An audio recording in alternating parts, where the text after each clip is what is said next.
You're listening to the West Ham is Why We Drink podcast. Like hanging at the pub with your West Ham mates. On this episode, Adam is back, and we review the pre-season matches in What Was That? The lads discuss Declan Rice, Felipe Anderson, and then go full West Ham in social shenanigans, then finish off the episode with something a bit swaggy. Now let's join the crew of the podcast, West Ham fans who have balls and aren't afraid to prove it.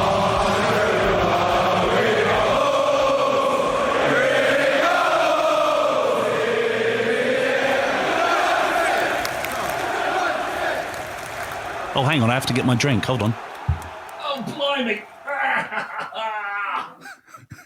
That's just the normal sound of Wayne standing up, everybody. Dude, I tell you what. The effort that it takes. I haven't started yet, but let's start it off then. So let's start it off right now. And welcome to episode 40 of West Ham is Why We Drink. We've just been having a bit of a giggle because I can hear Adam's mouse clicking and he can hear me moaning like an old man because I am one. He just tried to stand up. I've never heard such an ordeal. I know, it's brutal. It's absolutely brutal. I tell you, getting old is no bloody fun, mate. It's no fun at all. My daughter says to me, can you play on the floor with me? And I'm like, for how long? Because it's either I don't or I'm there for 3 hours. It's like, I'm shot. I'm completely shot. What have you been up to, mate? A lot of PlayStation, some ping pong, getting back. I had my first. Well, don't overexert yourself with the ping pong. You're not very good with bat and ball games. I went and played tennis again. I didn't die this time. Oh, my God. Good God. Ding. There's one. Actually, that was actually the second. You missed the other one. Did I miss it? Oh, blimey. Good gosh. Good gosh. What have you been doing? Well, I mean, I did that interview with John Black. He said hello to you. So, nice. Yeah, John. He was very concerned about you. He was like, how is Adam really doing? I mean, obviously, we did this off air, but he was very concerned about you and wanted to make sure you were okay. And then, of course, he wanted to let me know if you did die that he's available for the podcast. Well, maybe I'll see him. I'm going to Vegas for the first weekend of the season. So. I don't know that you will see him because I don't think he's going out much. But, you never can tell. You never can tell. I can't wait. I'm so ready to go back to Vegas. I hear you, mate. Well, just be careful. Be careful. I'm planning on licking all the buttons on the machines. You're such an idiot. Come around your house and cough in your letterbox. I tell you what, the casino's going to come up to you and say, "Excuse me, so please stop disintegrating our buttons on our machines." I worked in the casino business for like 18 years. Yeah, I know. You're right. The right little croupier. I was a right little croupier, just a very James Bondish. I saw some pictures the other day of me as a dealer, and I was like, cool, blimey, I'm so fat now, it's ridiculous. Well, absolutely. Start getting some running going. I tell you, I've got to get something going. I've got to lose a bit of weight. I'm the heaviest I've ever been, and I'm not going to even say how much it is because it's shocking. It's shocking. I'm blaming it all on the beard. I've grown a big fluffy beard, and I think it weighs about an extra 30 pounds, and that'll give you a hint as to how much I put on. Oh, gosh. Oh, God. We got some good news, right? We have got some excellent news, actually. We passed the 10,000 download mark. It's a miracle. I don't know how it happened. It's funny because I was thinking, we get about I guess about 250 to 300 listens per episode, which I thought was, it's okay. Yeah, but 50 of them are you. Well, no, they're not. I don't even listen to it anymore, and I know you don't. So yeah, you're right. I do most of the time. It's just the last few. Yeah. There's not been an awful lot to talk about. It's been tough to get an episode out. That's certain. I mean, sorry. Yeah, I listened to it twice. I love it so much. Everyone's got to love listening to our show. Exactly. But no, and then I joined this podcasting group on one of the social media outlets, and people talking about, I'm really happy. I finally got over 50 downloads on an episode, and I'm thinking, I guess we're not doing too bad actually. Wow. So it was me and this other bird who gets 800 downloads an episode. We're the two highest in the group, and there's over 7,000 members in this group. So, I guess that's my text messages going off. I guess I should mute my phone. What do you reckon, Adam? Probably a good idea. Very unprofessional. Very unprofessional of me. Oh my gosh. So, are you ready to get this episode started then? Well, let's do this. It's time for the old. What was that?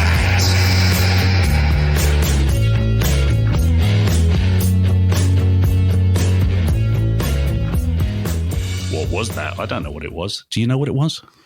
I mean, actually, so far, is really good. It is. I mean, do you remember a preseason where we won just about every game? I mean, it's only been 3 games, so I definitely don't want to get too carried away because everything inside of me wants to get carried away. I know. Like, oh my God, we've won 3 games. We're going to win the league.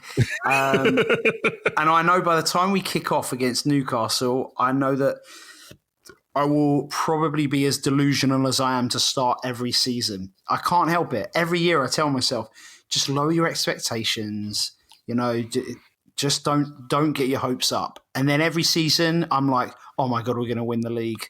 It's part of the old psychology of being a West Ham fan, though, isn't it, mate? Yeah. You can't do anything else. But I remember my granddad, and I said this when I was interviewing John the other day, and I think he said his granddad might have said it as well, that it's really, you just go along and enjoy your mates, and if you get a win out of it, whoa, that's a real bonus, because it really doesn't happen that often. I mean, I'm impressed. So, like, obviously the 4-1 and 5-1, splitting the squads up and demolishing 2 teams. That was strange doing that split up. Well, it's a good idea because of the amount of time that we've got. Yeah. We don't have time for a lot of games, and so players don't have many options for minutes. So I think it's actually a really good move. Both of them at the same kickoff time. That was tough. I mean, I had to watch one game. Did you pay the money to watch the pay-per-view game? Of course not. It's a pre-season friendly. I did because I knew you wouldn't. What's the point? The score, quite honestly, the score sounds a lot better than what the game actually was. I mean, Haller he scored, was it 4 goals? 3 goals. 3 goals, rather. 3 goals. And one of them really wasn't a goal.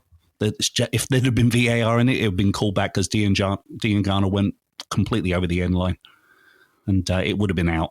And then the other 2 goals, he just didn't. I mean, he got them in there and everything, but there was just no force behind his strike. So he's just like one of those players that just seems to be.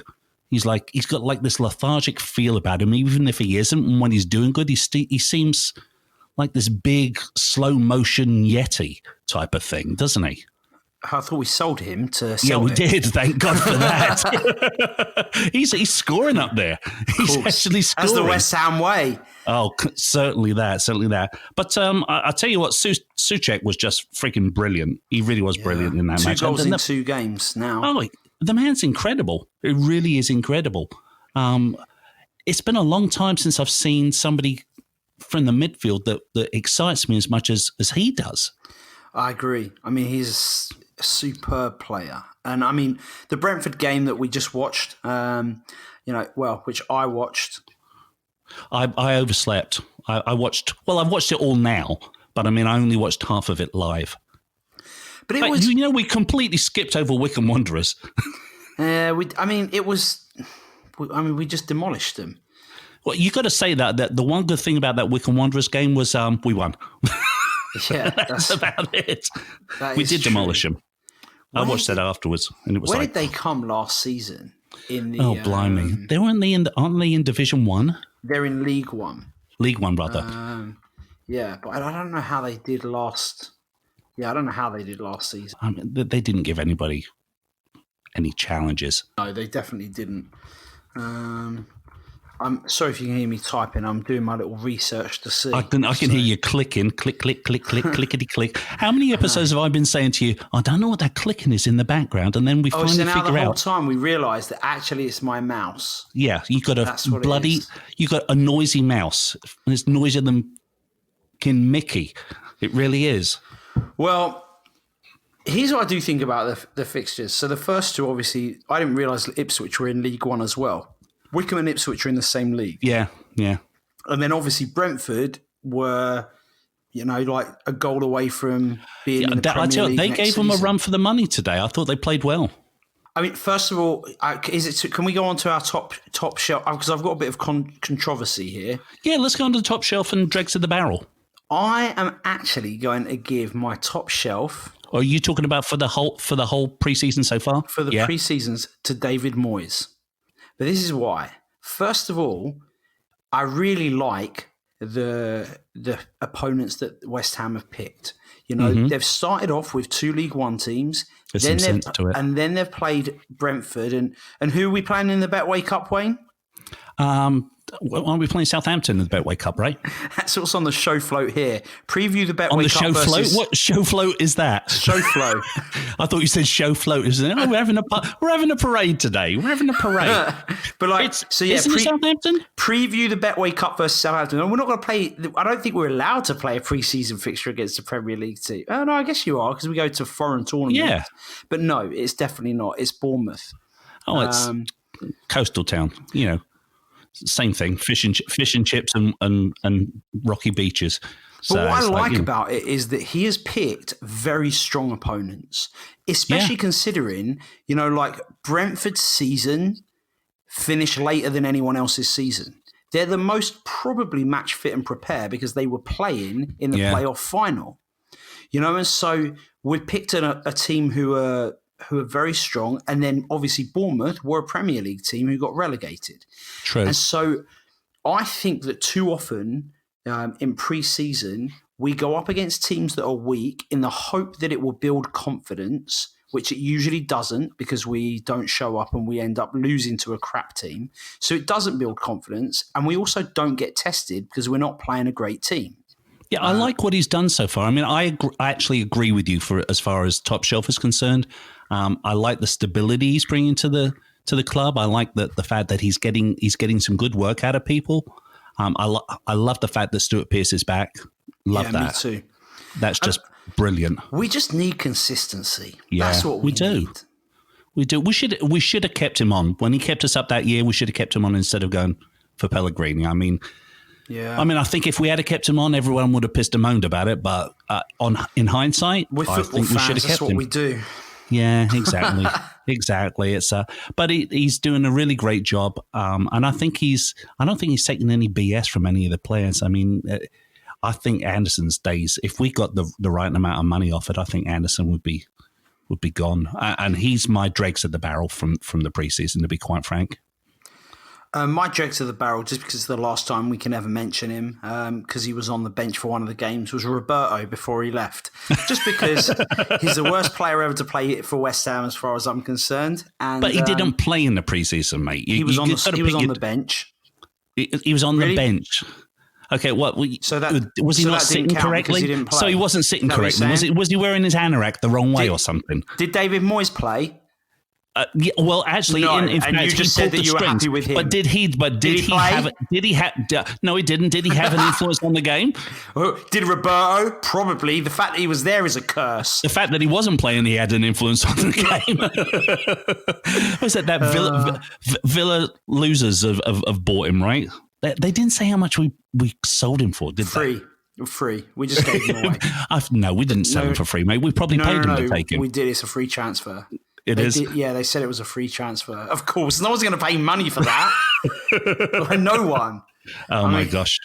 I think that the fact we got Jared Bowen and Souček in January was great. And Grady Diangana is basically a new signing. And I tell you what, he seems to have a real good chemistry with Allaire. And that's what I really like. And it seems like seems to be a bit of a bromance brewing there between Allaire and Diangana. I hope so. I think that would be good. I think I'm going to have problems saying Diangana just like you used to have problems saying that. What was that player that left us? I'm not talking about him anymore. Nagakia? I refuse to mention that name again. But is it Diangana or is it Diangana? Well, I don't know because the back of his shirt says Diang. So, yeah. Oh, blimey! What, they couldn't afford. Maybe we'll call him Die. Oh, Welsh lad, or just Welsh Grady. Lad Die. Grady, yeah. Just call him the next Paolo Di Canio. The real Slim Grady. He's got some real skills, though. I mean, he's got some great ball skills, and he's not afraid to run at it. No, I'm excited to see him play. Speed, unbelievable. We do have a lot of players, a lot of wingers. I mean, you have to say Bowen is just like unbelievable. He's he just goes for it all the time, and I'm gutted that Michael Antonio got injured today. No, I know, God knows how long he's going to be out for. But we've got other players. I think, I think one player I think we probably do need to get rid of, and I hate that I'm saying this because I love him and I know you do as well, is Snodgrass. Yeah, you know what? There's just not really room for him anymore, unfortunately. And at his stage in his career, he's good enough to be playing like championship football week in, week out. And I think that just for him, we probably need to let him do that. Well, you know what, though, he might come in handy if if something goes wrong in the midfield. I mean, that's the only way I can see him really getting much game time, to be honest. Or, if we're playing up against one of those hard-nosed teams that likes to really bring it to us, I think he might be good, like against a Sheffield United. But, I just don't see him getting much game time, bless him. I love the guy. I really do. And he brings so much to the team. And I'm sure he's what's your favourite thing he brings to the team, Wayne? Just his attitude. I think his attitude and his sense of humour is that I don't think that too much can be said about how personalities have played a part in West Ham being successful over the years. It's always been about that one or two people that really have got like a good feel for what West Ham's about, regardless of where they're from. I mean, look, Snodgrass, Scotsman, fits in beautifully and really brings people up. Frank McAvenny, when he played for the squad back in the 80s, there's another one that, came from Scotland and really, just became the heart and soul of the team. So, I think they just bring that unknown quality to the team that really is needed to, cinch everything together. So, but I tell you who doesn't bring any quality to the team right now in my eyes is Anderson. I thought for a couple of times today against Brentford, he looks like he got something together, but he still doesn't feel like he's given 100%. I don't know. I mean, he's got great skills when he shows them, but he so seldom shows them. He's got it though. I mean, you don't just become a bad player. So I just hope. I don't know. But it's motivation, isn't it? It's like and I'm a big believer in that you can't motivate people. Motivation has to come from within, and I just don't see him motivating himself to do what's necessary. Where on the other hand, there's Fornals, who, quite frankly, we've been saying it for ages, haven't we? He needs to play in the centre. Yeah. And it was awesome today what he did. I mean, that ball that he slotted through, it was beautiful. It really was a great pass. It really was. And Yarmolenko taking it with his right foot. Yeah. Yeah, it was just... And I've said this so much over past episodes, so I don't want to harp on, but I mean, I really just think that Mark Noble should not be playing in that 10. But talking about the Rice-Souček partnership, I have a horrible feeling that in the next couple of weeks we're going to lose Declan Rice. Oh, gosh, you know what? He wasn't in the squad today. Yeah, but he's got a niggle. He's got some sort of like... Yeah, I know. I hear you. I hope we don't. Let's look at the facts. We know full well that the club are not usually particularly honest when it comes to things like with injuries. And he posted straight away on his Instagram a picture of him in the gym in a West Ham shirt saying like getting ready or something like that. Yeah. But, I genuinely believe that it's spin. There's a lot. The rumour mill is just going overdrive. Lampard definitely wants him. How can you turn down 80 million? That's the problem, mate. And that's what I say. I think that if he was going to go, the club absolutely would not say anything about it until it's all confirmed because they don't want to. And they're probably working in the background to try and find someone to sign. But if he goes, it will be Souček and Noble that will play in that role. You need a defending midfielder. You do, because it was obvious today that we missed having Declan Rice out there. It was blatantly obvious that we missed him. There was nobody that's shown up the middle. But you can't replace a player as good as Declan Rice. West Ham cannot do that. But you need somebody that can do part of what he's done. So I agree with you. I think, if the numbers that they're talking about, is it 70, 80 million thrown out there? As much as I hate to say it, I think you kind of have to take it. I really thought he would be here for at least the first half of the season. But Do you think if they offered him the captain's armband, he might stay? No. Oh, God, I hope he does. Because the thing is, it's not just about that. You've also, we think too frequently as football fans. And, I like to think about things as a business owner as well. Like, for our ball to hardly run great, but first of all, that's a huge amount of money for someone who didn't cost us anything. And West Ham are very good at that. In fact, we're one of the few teams in the Premier League who have we're going to piss that money away. Yeah, we always do. We'll piss it away on something stupid. The chances are they're probably going to take that level of money. You know, and then also on a personal level, you know, like I've got some friends that play football here, and it comes down to like Chelsea are going to be able to offer him like ridiculously more money than we're paying him. And like with everybody, you know, you have to, as a fan, we like ideals, and we know that Dec is a loyal player and doesn't want to leave West Ham. But if Chelsea are going to come along and pay him 5 times the amount of money and allow him to play football in the Champions League, and at the same time as that, with him breaking through the England team alongside players like Mason Mount, he can actually start to build more chemistry with other Chelsea players who are going to be playing in the England team. I just hope he says no. I hope he says no, he's not interested, and I hope the board say no too. I think it would be a definite kudo on the side of the board to turn around and just say, you know what, it's a lot of money, but no, we're not selling him. You're right, but it comes down to the board at the end of it. It's the board's decision. And I don't see Declan Rice as being the type of player that would turn around and say, well, you know, I want to go. You've said no to the transfer, so I'm just going to play like crap. Exactly. I don't see he's not that sort of person. I think the board need to show that they've got a pair of balls and say no to whatever offer comes across. That's what I think they should do. My heart of hearts, I get a feeling that they're not going to, because that's because we know what the board are like. Yeah, we know what are the chances of that happening? It's not going to happen. I know, but you know, I'm just going to say that they're going to grow up here. They're going to grow up here, and that's going to be it. Because like you said, I think with the squad that we got, I don't think we really... Yeah, we got a couple of spots where we need a bit of help. We need a little bit of help in left back, okay? But I don't think that we need really anything to stay mid-table. I think Rico it provided... Henry, I will mention he was brilliant. He played really well today. And he did. I did think that as I was watching him, and then saw some socials. That wouldn't surprise me. Yeah, it would be nice to pick him up. I think he would. I think he'd slot in nicely. So, all right. But well, I think we've done enough of what's with that, haven't we? Yeah, that's true. Let's hear from our favourite app. You know, the Common You Irons app. Oh yeah, I was just leaving the space to cut it in. For West Ham fans everywhere, this is the ultimate football app for you. For match highlights, interviews, and the best West Ham videos and podcasts. Download the free COY Irons app now from the App Store and Google Play. All right, I think it's time for us to get to some social shit. No. You got so carried away in your glory talking about Declan Rice and what you believe is going to happen, and that you're such a big businessman, you forgot for us to do the predictions for the Betway Cup, even though I got the wrong bloody team. Oh, yeah, that really famous, important game in the Betway Cup. Have we ever won it? I think so, on penalties one year. But I don't remember. Gosh. You know, sometimes since I died, I have some short-term memory loss problems. Ding number 3. No, it only counts as 2 because you missed the first one. Oh, okay then.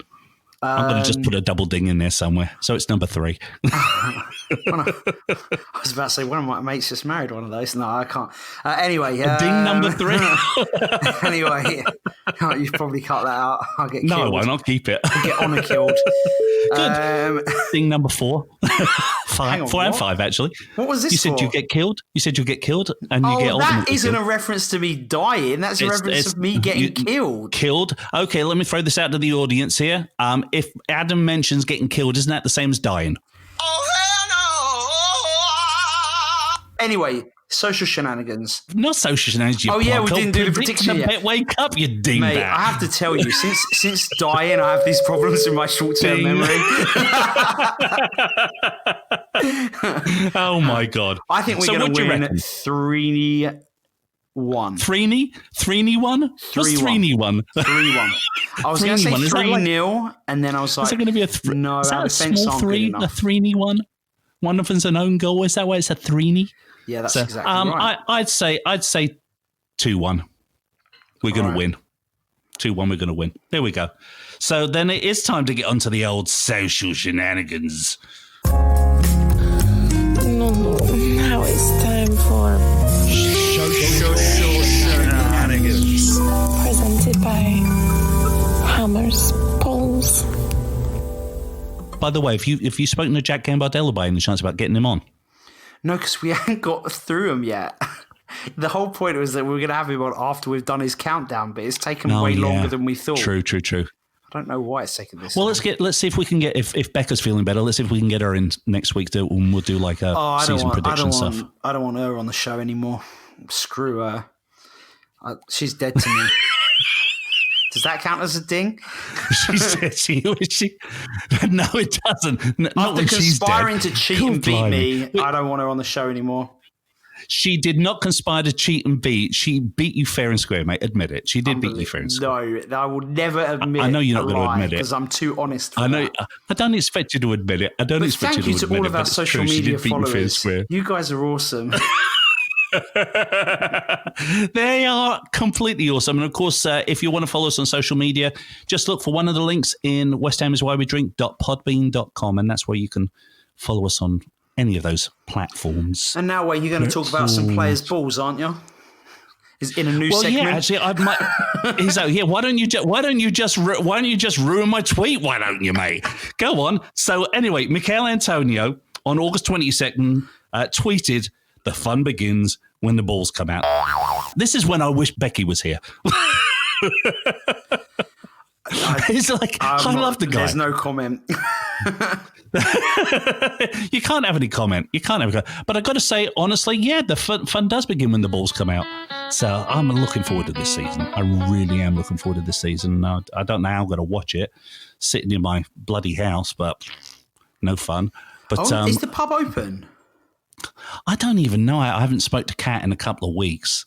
So I don't know whether it's open or not. I've no idea. I think a lot of it depends on whether the numbers are going up or down in our county.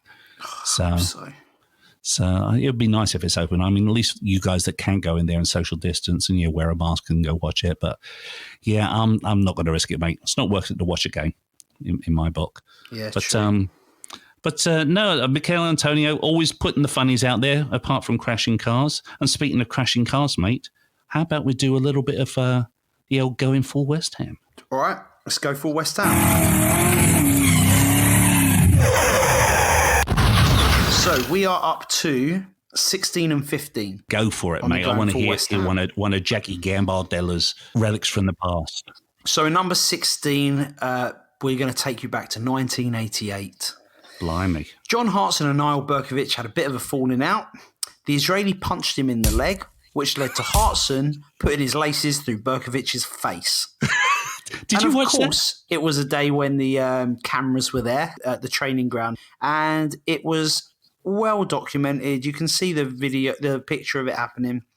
Berkovic said about it, "If my head had been a ball, it would have been in the top corner of the net." And Hartson says something about sheep. But I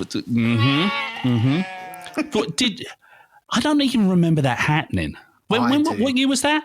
98. It was when Harry Redknapp was there. That's right. I was in the States then, that's why. But it sounds like the sort of thing that West Ham would do. Yeah, very West Ham. Who do you think might come to blows this year? Or do you think that Moyes has got a good enough feel around the team now that's not going to happen?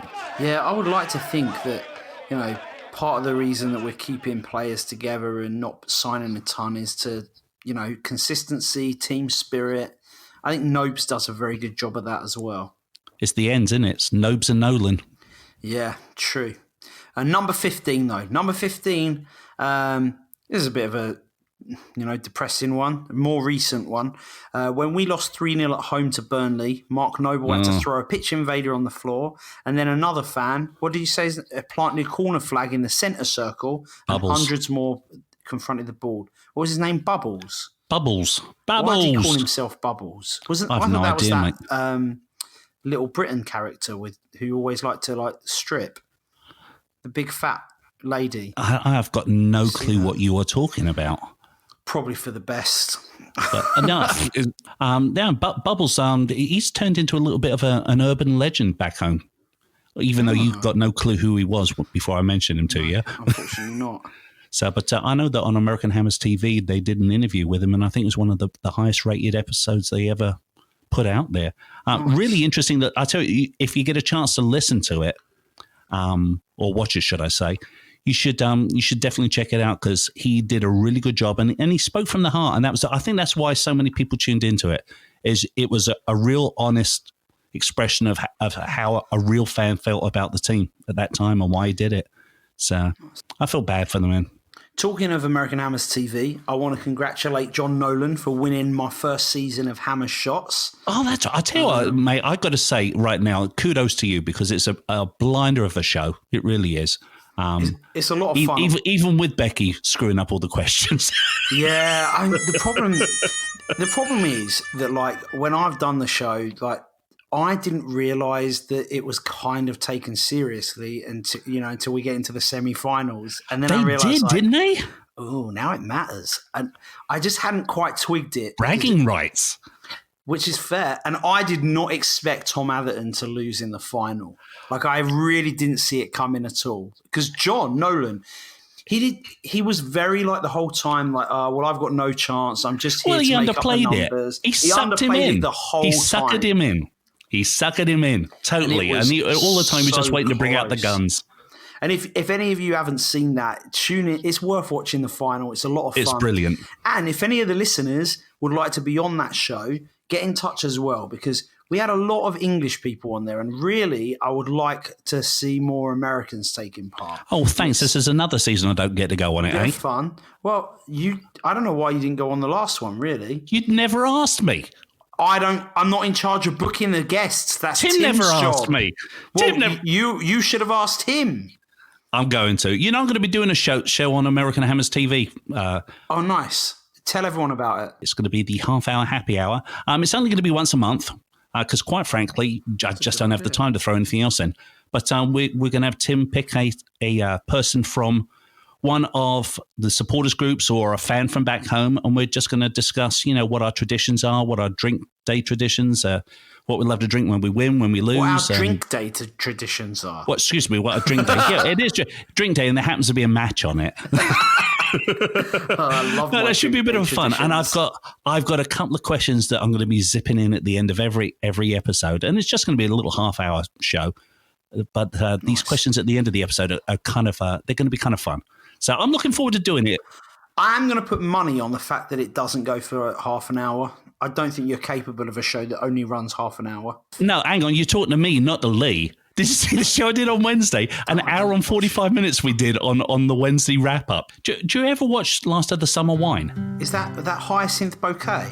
No, that's Keeping Up Appearances. David Jason and thingy, Catherine Zeta-Jones? Is that it? No, it's no, that's Darling Buds of May. You obviously didn't. What's the last of the song? No, I can't. What is it? Oh, it was a brilliant show. It was set like out in the countryside with Nora Batu, who had saggy tights, and Compo, who wore Wellington boots, and his best friends Cleggy and Foggy. Oh, it was a brilliant show.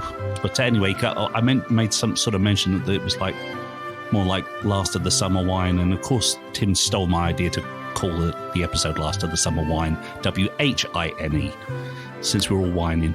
But no, I'm looking forward to doing the show, and Tim's going to rustle up the people for it. So if anybody's interested, get in touch with Tim on any of the American Hammers Network social platforms and say, hey, I've got some great stories of when I was drunk and what I've done at West Ham and who I'd like to drink with, and we'll get you hooked up. Should be a bit of a laugh. I think it might be time, mate, to do a little bit of Hammers polls. I agree. Let's do it. I'm looking down here, and the first one that we have from Hammers polls is, it says yesterday, obviously this is from last week, from some performances yesterday of Elise Baptiste, Longello, etc., and with money tight at the moment, would you be happy to abandon plans of signings till finances improve? And we hinted at this earlier on. So is it yes, we have enough, or no, we need additions? What do you reckon? As of this second, I would say no, we're fine. But like I said, the news in the socials and everything is looking that we're going to lose Declan Rice. No! God, please, no! No! No! No! I really think that we don't have a lot of chance of keeping him at this point. And so if we're about to get between 60 and 80 million pounds, then we'd better bloody spend some of that and get some reinforcements. True. But as it stands right now, let's say if Rice stays, if we miraculously keep Rice, I don't think we need any players. I wouldn't mind signing a left back, but I think Masuaku and Cresswell will do the job. Johnson and Fredericks on the other side can do a job as well. I would happily start the season with no new signings. Yeah, I'm with you. And I'm a yes, we have enough. And you know what's interesting, though, is if you click on the poll, 79% said, no, we need additions. In an ideal world, of course. But are we getting spoiled because of the money they spent during the Pellegrini era? I mean, that was a one-off, mate. I think it's more like people are, we always want to improve. Yeah. And so like if money wasn't an issue, then great. But the fact is, money is an issue. We don't have it to spend. And so we're just going to need to make do. Also, like, I don't know really there are many players out there that would come to us that would improve us. I wouldn't mind us signing a veteran striker. Someone like Troy Deeney, someone who's coming near the end of their career. Oh, don't say that. Did you see his interview? No, what interview? where that somebody did an interview after they got relegated. Oh, about the where they're like, might this be your last game? Is this your last game? And he's like, I'm not that bloody old. Yeah, he's like, you cheeky bastard. I'm only 30. I'm only 33 or whatever. It was hilarious. It was hilarious. Funny. You just look at his teeth and he looks old. He's got the worst set of gnashes I've seen in ages. We don't have another striker, do we? I mean, Antonio's injured a lot of the time, and we need someone else to come off the bench. It's a position that does concern me a little bit, only because Allaire just isn't performing like we expected he was going to perform. I do think we have enough. I don't think we're going to be like challenging for anything this season, but I think we have enough to finish mid-table, which is why I'm shocked that everybody said, no, we need additions. Yeah, in an ideal world, it would be nice to get some fresh blood in there. No, I think I feel confident with what we've got. I do feel confident with what we got. But no, it's good. It's all good. I don't know if there's any other poll that you want to go into. Here's one for you. If you had to sell either Anderson or Lanzini, which one would it be, Adam? You know what my answer is. Yeah, you'd say Anderson. Well, not only on the way he's performed, but I think that Lanzini the last couple of games has actually come out looking a little bit like his former self. I see Lanzini as a backup to Fornals, to be quite frank, because I love the way Fornals played in that number 10 spot. And I do see him as a backup to Fornals, but I think he could do some work for us. And Anderson, I just think, like you've said so many times, he's smoked too many spliffs. So it's like he needs to stick a spliff up his butt instead of between his teeth, because he's like he needs something to get him going. It's like, I'm going to agree with you a bit. I mean, and I was going to say it depends how much money we can get for either of them. But the reality is, I would like to see us start next season with Bowen and Diangana on the wings. Oh, that'd be awesome. So I think, honestly, I just think that Anderson is surplus to requirements. Yeah. I think that we won't get nearly the 40 million, whatever we paid for him. We won't get nearly that back. But we should be able to recoup a decent amount of money, and we have players that I think are just as good at the club already. Anderson isn't really a game changer coming off the bench. Isn't that a shame? You're talking about that before Allaire came along, he's the most money we spent on a player. Yeah. And that's why he's just been a total disappointment to me. It's the West Ham way. Do you not remember Savio? That African exactly. bloke that we signed for however many million, and then he played 3 games and ran away. Yeah. You know what I think it is with Anderson? I think he's caught in his own head that he's that Brazilian player. But I don't think he's got the balls to be that Brazilian player. I mean, he's shown that he's got some skills, but I don't think he has the mental game to play what needs to be done. Yeah, I really don't. And I think we've seen that. I think he came in that first season, played those 6 or 7 games where he was like, oh yeah, I'm from Brazil, man. I'm going to like light it up out there. I'm going to nutmeg people and I'm going to have fun with it. And I think that mentally he was like, yeah, I'm better than everyone else. I think after 6 or 7 games, he realized, shit, man, this Premier League's a hard-hitting league and it's fast, and I need a little bit more than what these tricks are that I've been doing my whole career. And I think he just succumbed to lack of expectations on his own behalf. Yeah. Really do. Bye-bye. Bye-bye. I thought you were talking to me. No. You're like, bye-bye. I was like, bye-bye. That's a weird end to the show. Bye-bye. Thank you very much. But say goodbye to him. It's, I don't think we're going to get more than, I couldn't see more than 25 million. Well, the thing is, I don't know. Nobody's got money. I do think that he still could be good for us. I just think that there's not a lot of room in that position, so it makes sense for us to try and cash in. Yeah. So I think that's just about all we need from our social shenanigans. I do have to mention that Hammers Polls, who are our partners on this segment, are starting up their Snap Poll Saturday again, and everybody should get involved. And you know what? Have you ever done any of those Snap Polls? Given them anything for it, Adam? I don't think so. I think you and I should compete. I think both of us should do a Snap Poll Saturday and see who can get the most input from people. So why don't you explain what the Snap Poll Saturday is? Okay, so what it is basically you have an hour on a Saturday where Ian will put up on Hammers Polls what your question is for the poll. And whoever gets the most responses from his audience is the winner for that Snap Poll Saturday. Now, I've come close a couple of times. I've come close. I've had like something like 260 or 360 something. But there's Tony Pearson always beats me. I don't know why. Tony Pearson has got no life. He just has nothing. But in fact, yeah, he was the one that came up with that last question regarding yes, we have enough or no, we need additions. But I think you've got an hour to do it, and you basically send in your Snap Poll idea. And I know that he wants people to do it. I think you and I should both do one. And that way it could be bragging rights, a little bit of a competition between you and me to see who can get the most fans engaged on Hammers Polls on a Saturday. Let's do it then. It works for me. So, yeah, and everybody else should check it out. Hammers Polls, a great group of people. Great group of people. Ian's a great geezer. Yeah. Great group of one people. Great group of person. A single great group. He's like an amoeba. But yeah, everyone check it out. Check out Hammers Polls. Go to hammerspolls.com or check them out on Facebook or Twitter. Shenanigans. Presented by Hammers Polls. You wanted to talk about the third kit, right? Oh, yeah. What'd you think about it? I love it. You know, I love it with one tiny little reserve.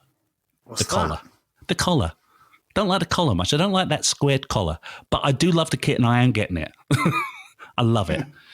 I may not get it straight away because I've put on so much sodding weight that I'd have to go up a size, and I'm never going to admit that I'm going up into that size. What size? How many X's? A lot of them. A lot of them. But I do love it. I mean, it didn't do it justice. When they brought out that rumor about it, and there was a few pictures, it looked like a dirty old dish rag. It did. It looked like a dirty old dish rag. And I was like, oh, I'm so disappointed. But I love it. It's got like those really like sublime hammers that run through the black. I just really like it, and I love the gold, really do. If you want to have a real laugh and you want to think about how great our third kit is, you just need to go and look at Man City's third kit. It's the most horrendous thing you will have ever seen. I haven't seen it. It's like a paisley patterned vial. It doesn't look like something that it doesn't even look like a football kit. Like, I genuinely question. Oh my God, Did you it's see ugly as hell. Did you search Man City third kit? It is terrible. It is probably the most disgusting kit I have ever seen in my life. I was going to use this one for my Hammers Polls. It's got nothing to do with West Ham, but it came down from Loyal Hammer. And he says, breaking news. Apparently, believe it or not, this is true.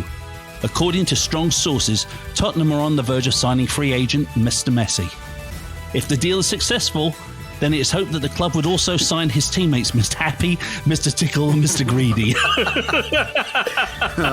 Brilliant. I loved it. I really did. Oh, good God, good God. Hey, have you heard that new manscaping commercial? No. I've got to find it for you because it's bloody hilarious. I don't know if you'll be able to hear it. Let me get it on my phone. I know I had it the other day. It's really hilarious. It's got Samuel L. Jackson in it. And it's so freaking funny, mate.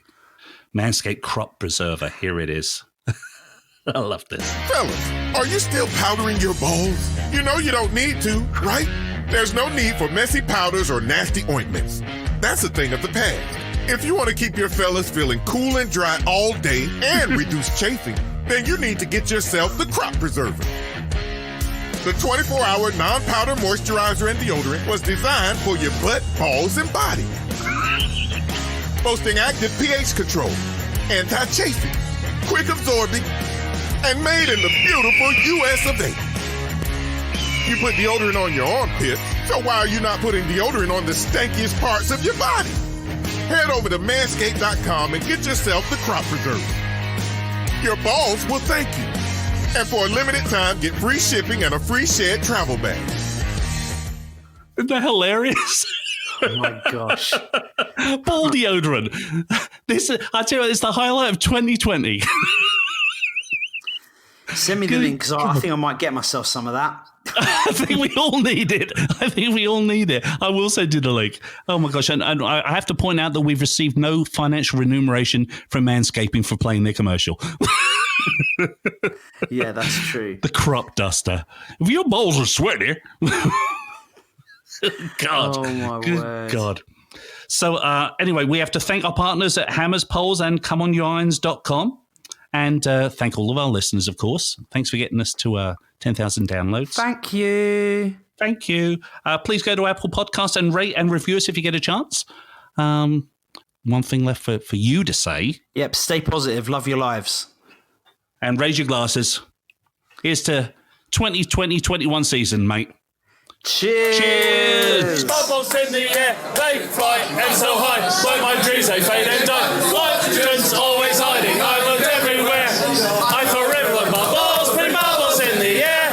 I forever like bubbles, pretty bubbles in the air. I forever like bubbles, pretty bubbles in the air. They fly and so high. Like my dreams, they fade and